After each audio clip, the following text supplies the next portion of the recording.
Salam! Gəlin birbaşa mətləbə keçək. Bugünkü izahımızda strateji insan resurslarının idarə edilməsinin, qısaca desək, İRİ-nin əslində nə demək olduğunu müzakirə edəcəyik. Təşkilati uğurun əsasında dayanan o iki nəhəng mühərriki, öyrənmə və mükafatlandırmanı necə işə salacağımızı birlikdə araşdıracağıq.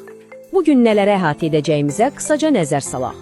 Əvvəlcə strateji İRİ-nin iki əsas sütununu incələyəcəyik, daha sonra öyrənmə və inkişaf strategiyalarına, ardınca isə effektiv mükafatlandırma sistemlərinin qurulmasına baxacağıq, sonda isə bütün bunların real təcrübədə necə işlədiyini göstərən uğur nümunələrini müzakirə edəcəyik. Beləliklə, birinci bölmə. Strateji İRİ-nin iki sütunu. Bilirsiniz, hər şeyin təməlində çox sadə, amma çox güclü bir prinsip dayanır. Bir şirkətin ən böyük rəqabət üstünlüyü tamamilə onun insanlarıdır. Yəni, bahalı cihazlar və ya dəbdəbəli ofislər deyil, məhz o sistemləri idarə edən beyinlər. Kipin hələ 1989-cu ildə çox dəqiq qeyd etdiyi kimi, strateji insan resurslarının əsas hədəfi işçilərin artıq sahib olduqları, lakin hələ tam istifadə edilməmiş o böyük, gizli potensialı üzə çıxarmaqdır. Söhbət sadəcə insanları işə götürməkdən getmir axı, onların bacarıqlarını şirkətin ali məqsədləri ilə tam şəkildə eyni xəttə gətirməkdən gedir. Bu, sözün əsl mənasında oyunu dəyişən bir yanaşmadır. Keçək ikinci bölməyə. Öyrənmə və inkişaf strategiyaları. Əsas məqsədimizi bildiyimizə görə, gəlin birinci sütunumuza dərindən nəzər salaq. Təşkilatlar həqiqətən necə bacarıqlı bir işçi qüvvəsi formalaşdırır?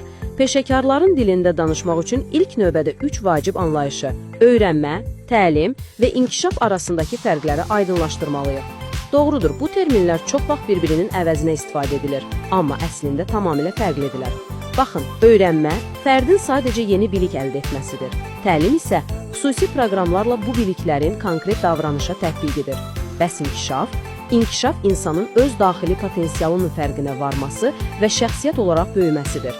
İndi isə insan resursları sahəsində sözün əsl mənasında bir inqilab yaradan 70-20-10 modelinə diqqət yetirək. Bilirsiniz, bu niyə belə heyrətamizdir? Çünki bu model bizə sübut edir ki, İnsanların işdə öyrəndiklərinin cəmi cümlətan 10%-i rəsmi sinif otaqlarında və ya ənənəvi təlimlərdə baş verir. Təsəvvür edirsiniz, yalnız 10%. Yerdə qalan 70% birbaşa işin icrası zamanı qazanılan təcrübədən, 20% isə iş yoldaşlarından və rəhbərlərdən sosial öyrənmə yolu ilə əldə olunur. Deməli, hər şey sadəcə rəsmi kurslar təşkil etməklə həll etmək olmaz. Yaxşı, əgər öyrənmənin böyük qismi iş prosesində təbii olaraq baş verirsə, o zaman rəhbərlər nə etməlidir? Şirkətlər aktiv şəkildə bir öyrənmə mədəniyyəti yaratmalıdırlar. Necə ki, Reynolds bunu çox gözəl vurğulayıb. Vizyon hazırlayıb, paylaşmaq, işçilərə muxtariyyət verərək onları gücləndirmək mütləqdir. İşçilərinizə inanın, koçluq edərək onlara problemləri müstəqil həll etmə imkanı yaradın. Ən əsası isə o orqanik inkişafa maneə olan, insanları boğan sərt bürokratik sistemləri bir kənara qoyun. Məhz buna görə də rəsmi təlimlə təcrübə öyrənmə arasında kəskin seçim etmək məcburiyyətində deyilsiniz. Ən mükəmməl strategiya hər ikisini özündə birləşdirən qarışıq, yəni blended yanaşmadır. Bu elə bil ki, biznesin strateji ideal nöqtəsidir. Özünü yönləndirən öyrənmə fəaliyyətlərini, elektron dərsləri, mentorluğu və rəsmi təlimləri bir araya gətirdiyiniz zaman əldə etdiyiniz nəticə sadəcə möhtəşəm olur. İndi isə keçək üçüncü bölməyə. Effektiv mükafatlandırma sistemlərinin qurulması. Təsəvvür edin ki, artıq bacarıqlı və davamlı inkişaf edən bir komandanız var. Bəs biz onları necə motivasiyalı saxlayıb, eyni hədəfə yönəldəcəyik? Mükafatlandırma deyəndə çoxumuzun ağlına ilk olaraq ayın sonunda verilən maaş çeki gəlir. Elə deyilmi? Amma bu yanaşma kökündən səhvdir. Duncan Brown'un çox parlaq şəkildə ifadə etdiyi kimi, mükafatlandırma strategiyası əslində biznesin mədəniyyətini və dəyərlərini əks etdirən geniş miqyaslı bir fəlsəfədir. Bu, sadəcə kiməsə pul vermək deyil, təşkilatınızda insanlara necə dəyər yaratdığınızı göstərən bütöv bir düşüncə tərzidir. İstənilən uğurlu mükafatlandırma strategiyasının bünövrəsi çox sadə, amma bir o qədər də dürüst bir fərq analizi ilə başlayır. Yəni, rəhbərlik güzgüyə baxıb özünə səmimi bir sual verməlidir. İdeal hesab etdiyimiz nə olmalıdır vəziyyəti ilə mövcud reallığımız olan nə baş verir vəziyyəti arasında hansı uçurum var? Biz harada olmaq istəyirik və hazırda doğrudan da haradayıq? Mükafatlarımız həqiqətənmi performansı artırır, yoxsa bu sadəcə adət etdiyimiz bir rutindir? O tapdığımız fərqləri və boşluqları doldurmaq üçün təşkilatlar 4 pilləli, çox konkret və təsirli bir yol izləyirlər. Birinci addımda problemi diaqnoz edir, ikinci addımda yeni sistemi detallı şəkildə dizayn edib pilot layihə hazırlayır, üçüncü addımda yekun testləri aparır və nəhayət dördüncü addımda tam tətbiq edərək nəticələri izləyirlər. Bir şeyi qətiyyən unutmayın. Mükafatlandırma strategiyası qurmaq A nöqtəsindən B nöqtəsinə çəkilmiş düz bir xətt deyil. Əksinə, bu insan resursları, rəhbərlik və işçilər arasında daima işləyən, dayanmayan, yeri bildirmə əsaslanan siklik bir prosesdir.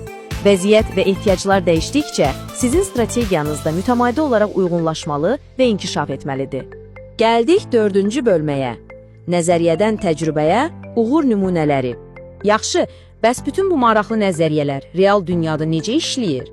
Bir şirkət strateji öyrənmə ilə mükafatlandırmanı uğurla bir araya gətirəndə nə baş verir? Məsələn, əczaçılıq nəhəngi AstraZeneca-ya baxaq. Onlar sübut etdilər ki, inkişaf proqramlarını sadəcə yüksək potensiallı adlandırılan kiçik bir menecer qrupuna deyil, istisnasız bütün işçilərə tətbiq edəndə əsl sehr baş verir. Öyrənməni tam olaraq gündəlik biznes proseslərinin içinə qataraq inkişafı hər kəsin məsuliyyətinə çevirdilər. Digər bir heyrətamiz nümunə isə Lyreca şirkətidir. Onlar 150-dən çox meneceri hədəflənmiş öyrənmə proqramlarına cəlb etdikdə nəticə necə oldu bilirsinizmi? Şirkət öz tarixinin ən aşağı işçi dövriyyəsi nisbətinə nail oldu. Yəni, qısaca desək, insanlara dəyər verib, onların inkişafına sərmayə qoyduğunuz zaman, onlar sizinlə qalmağa və daha çox töhfə verməyə həvəsli olurlar. Mükafatlandırma tərəfində isə British Telecom'un, yəni BT-nin təcrübəsi çox təsirlidir. Təsəvvür edin, qlobal miqyasda düz 90 min işçini əhatə edən nəhəng bir strategiya. Onlar hər bir kompensasiya qərarını 6 sərt bələdçi prinsipə, xüsusilə şəffaflıq, bərabər ödəniş, çeviklik və performansın fərqləndirilməsinə bağlayaraq bütün sistemi həm ədalətli, həm də hamı üçün arzu olunan hala gətirdilər. Beləliklə bu izahımızın sonuna yaxınlaşırıq. Amma sağollaşmazdan əvvəl sizə üzərində düşünməli olduğunuz, bəlkə də bir qədər provokativ bir sual vermək istəyirəm. İndi öz təşkilatınızın daxilinə baxın. Siz həqiqətən insanlarınızın qazandığı yeni bacarıqları, onların davamlı böyüməsini şuurlu şəkildə mükafatlandırırsınız. Yoxsa sadəcə hər gün işə gəlib getdiklərinə, yəni sadəcə orada mövcud olduqlarına görə onlara kompensasiya ödəyirsiniz. Unutmayın ki, bu sualın səmimi cavabı sizin təşkilatınızın gələcək uğurunu təyin edəcək. İzlədiyiniz üçün çox sağ olun, hər zaman inkişafda qalın.